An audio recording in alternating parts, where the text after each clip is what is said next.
Karla, and welcome to Spirituality Matters, a podcast that focuses on the intersection of spirituality and humanity. Now let's settle in and find that sacred space between here where I am and there where you are. And let us be reminded that the holy transcends our physical bodies, and our time together is just as sacred and meaningful as if we were sitting beside one another. All right, let's get started. Today's podcast is entitled The World Needs the Miraculous, Fragile, Scarred, Resilient You. And as always, you can find the accompanying blog at revkarla.com. Now, I have learned so much about gold doing this writing and this podcast. This is one of those times where I hear a phrase and I think, oh, that will make a great writing. And I have no idea why. I just heard gold is beautiful in its purest form, but made stronger when mixed with other metals. And I thought, that has a story in it. Let's go there. Let's see. So I write it in my little curated content book and an idea book. And I think, all right, I'll just hold it there until it's time for it to write something about it. And that's exactly what I did here. Now, I want to talk a little bit about gold, just to give this context. And there might be some people out there who know so much more than I do about gold. So to you, I apologize if I say something that's not quite right. Please feel free to email us at info@revkarla.com so that we know more about gold and we can pass it on to everyone else.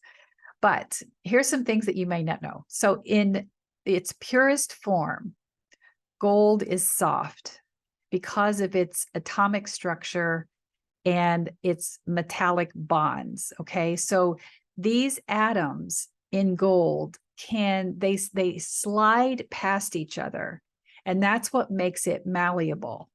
So gold lacks this strong, what they call interatomic forces that give it the rigidity and hardness to be more resilient like other metals are.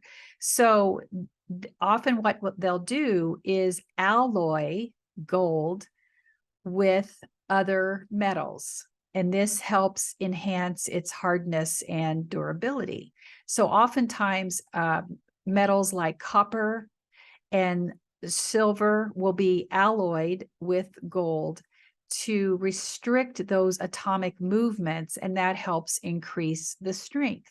So then you end up with a gold that has more practical applications. So the first thing I think of is when you're looking at very expensive jewelry, you think about how you wear it and how strong you need it to be. And oftentimes when you have like a ring made with 24 karat gold, you will see scratches on it. You will see it will actually bend out of shape because of the malleability of the purest form of gold, which is 24 karat gold. Now, what is alloying? Alloying refers to the process of combining two or more metals to create a new metal. Okay, so it's not just adding it, they seem to mix or blend with them so that it creates something stronger than what the original form was. So, like I said, copper and silver are often mixed and blended or alloyed with gold at the atomic level to increase its hardness and its durability. And this will change the characteristics of the gold. So the proportions and the choices of the metals will give the desired properties that you want for that gold. So it's very important to understand what is the desired outcome before you start mixing these metals. Now, some of you, as I didn't know, I mean, I've heard of 24 karat gold, 22 karat gold, 18 karat gold, all these different kinds of golds, but what are they? All right, 24 karat gold is the purest kind of gold. That's 100% pure gold. What it technically means is that at least 99.9% of what you're looking at contains gold, and only 0.1% may be other metals. So the 0.1% can show up naturally just in the way gold is mined. But 22 karat gold has been alloyed with some other metal. So you have to have at least 91.7% gold, and the other percentage will be some kind of metal. 18 karat gold will be 75% gold. 14 karat gold will be 58.3% gold, and 10 karat gold will be 41.7% gold. Now, typically, the most common metals that are alloyed with gold will be copper and silver, but nickel and zinc are often used as well. And when they use these, they use them intentionally because they're not only looking at changing the hardness and the durability of the gold, they're also thinking about what's the desired outcome going to be as far as the color and the brightness and the tone of the gold afterwards. So depending on all of that, that will also determine what kind of metal they might alloy with the gold. So like I said, we often have heard the desire that people have for 24 karat gold to be used in high-end jewelry, but also you will hear often that people will use, or customs, or, over the years, they've used pure gold in religious objects, in decorative art, in luxury watches, all these different things that are considered revered, things that maybe not be as high use because of the fragility of pure gold, or something that is higher respected, revered, that might be determine how pure the gold is that they use. Now, the person who has a trained eye can immediately tell you whether or not this is solid, pure gold. They know to look at the tones, the texture, the feel of the gold. Now, technology has improved the process of mixing those alloys, and you'll also see sometimes they'll paint a thin coating of 24 karat gold over an object to make it look like it's pure gold.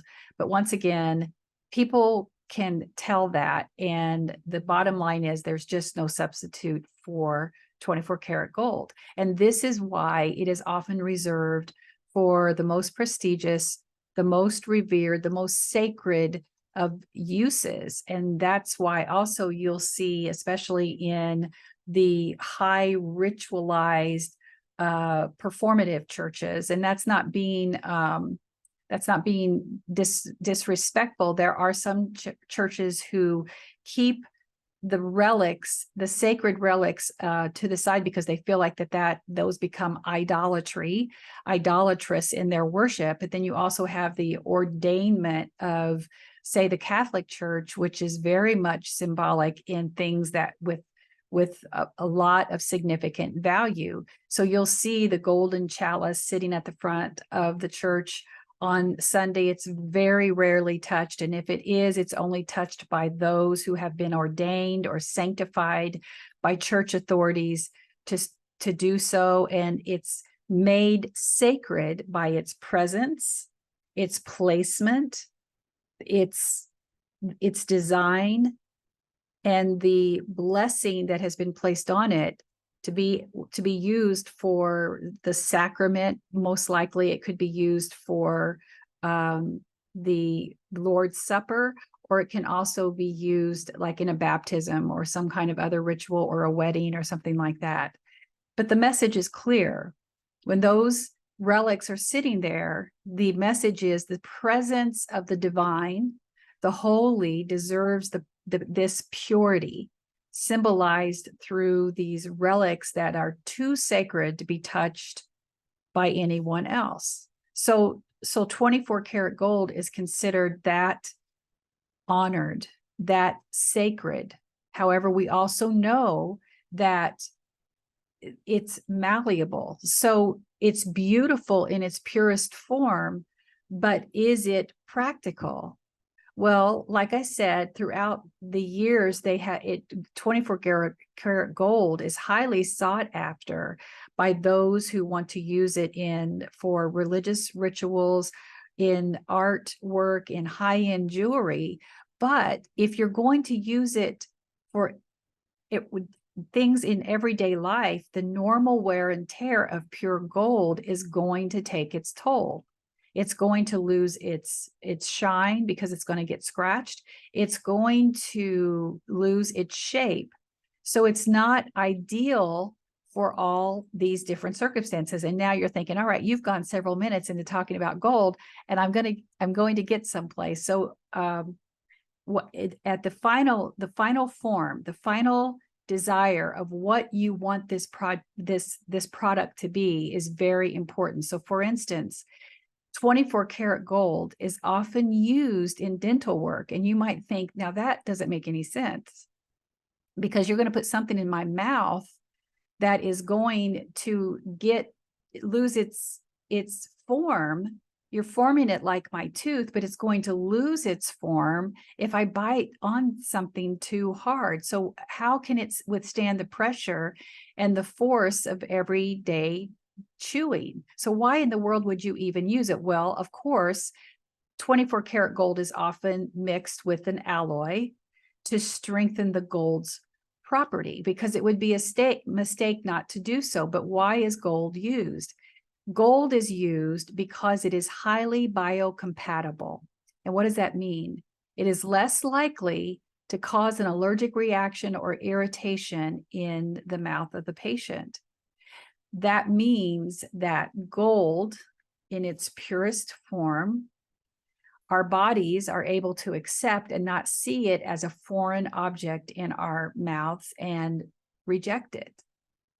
So something from the earth that has been created can be placed in us, and we accept it because of its biocompatibility.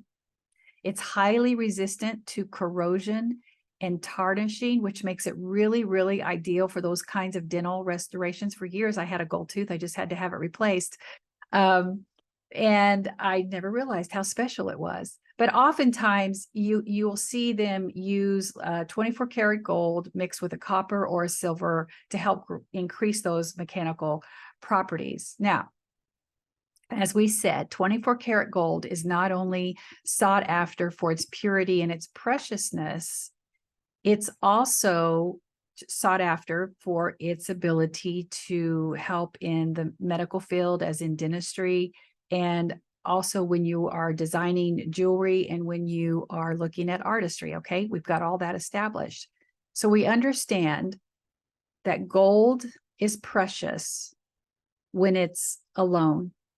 24 karat gold is precious when it's alone, in its own presence, in its own properties. It is sanctified by its purity.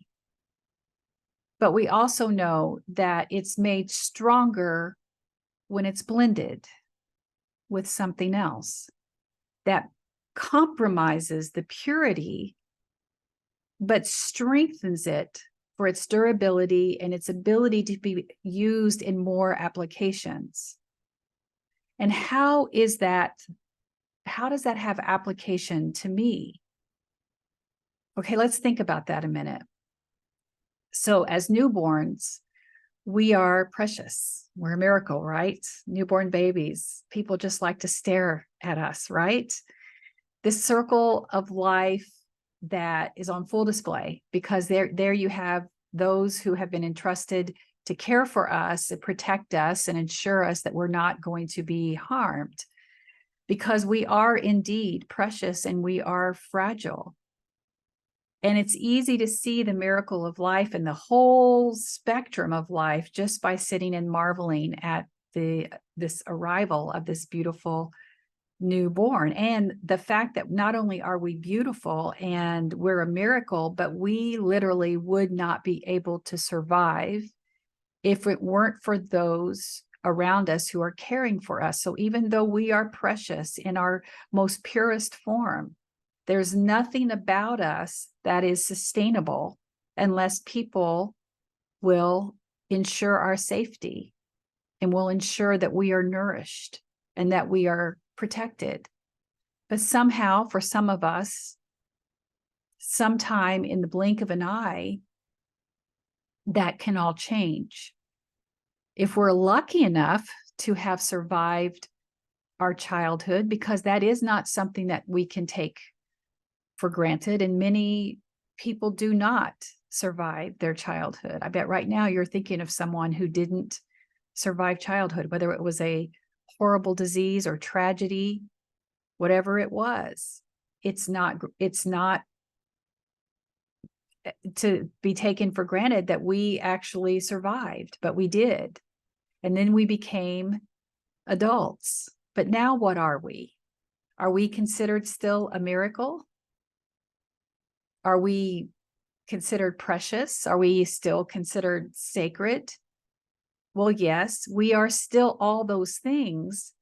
But by the time we enter into our adult life, people aren't looking at us as miracles anymore. They don't sit and stare at us, and we certainly don't need their help in holding up our head, and we don't rely on them for our everyday survival. We're able to get our own foods and take care of ourselves in different ways. So though they're no longer gazing upon us as if we are this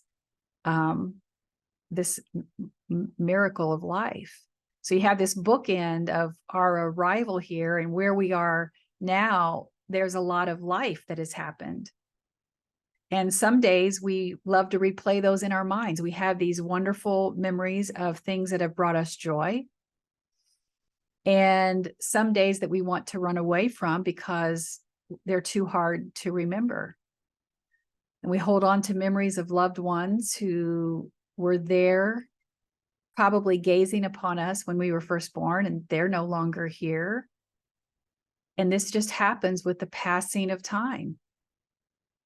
So in some ways, we know that those who were entrusted in our care, they succeeded because we are here. But we also know that no matter how much they protected us, no matter how much they desired us to be safe, that more than likely, you as I arrived into adulthood with scars. There's not too many people who can say they didn't. So when we are born, we are like that pure gold. We are untouched by the world around us. We are full of potential. We are shining brightly with the promise of what we might become. But as we grow and experience the world, we are inevitably scarred, and we are contorted by our experiences because we more than likely faced challenges and disappointments and heartaches. And just as that jeweler adds the alloys to the purity of the gold to make it stronger, can we take what has happened to us, those harmful life experiences, as well as those good ones who form us as we mature physically and are able to take care of ourselves? Can we take those lived experiences and also bind them to us in a way that gives us strength and resiliency that we need to face the challenges that lie ahead in our lives? So gold is tempered by this fire, this process of binding it to something that wasn't part of its original form. We too can be forged by these fired experiences that can help strengthen us and elevate us and empower us to step fully into our lives, because the truth is they happened. We can't change the fact that they happened. So can we be strengthened by these hardships that we have faced and tempered by the lessons that we have learned? Because just as gold is made more beautiful by the addition of other metals, we can be made more complete by the people and experiences that have shaped us. So as we move through life, we carry these scars with us, and each one of them is a testament to the struggles that we have overcome. And they're a reminder of the strength that we have gained. Notice I say that the strength that we have gained. And beloved, I know that there are lived experiences that were harmful and painful. And unless we can see that we have no choice but to integrate those into our being and turn them into something that can empower us, whether we stand on them and say, never again will someone take advantage of me. Never again will I lose my voice. Never again will another child who's in my influence feel as I did when I was abused and lost my power and lost my innocence. We have choices, and we can turn it into the good if we can see that the things that happen to us do not define us. So can we look at our experiences and embrace those scars and see how they have shaped us? Because like I said, like gold, we are at our strongest and most beautiful when we are tempered by the fire. The fire does not define us. Our true self is still here. Our resiliency is still here. It can be strengthened, and we can move forward with courage and determination, knowing that when we do that, we are strong enough to overcome anything that comes our way. So this outer shell, it reveals little of who we are. So can we learn to be unafraid to show the world the authentic us that's living behind those scars? No, beloved, it isn't your birth that made you sacred.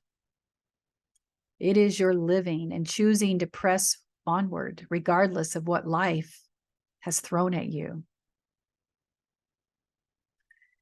The bold, the beautiful, the brave, the broken, the miraculous you.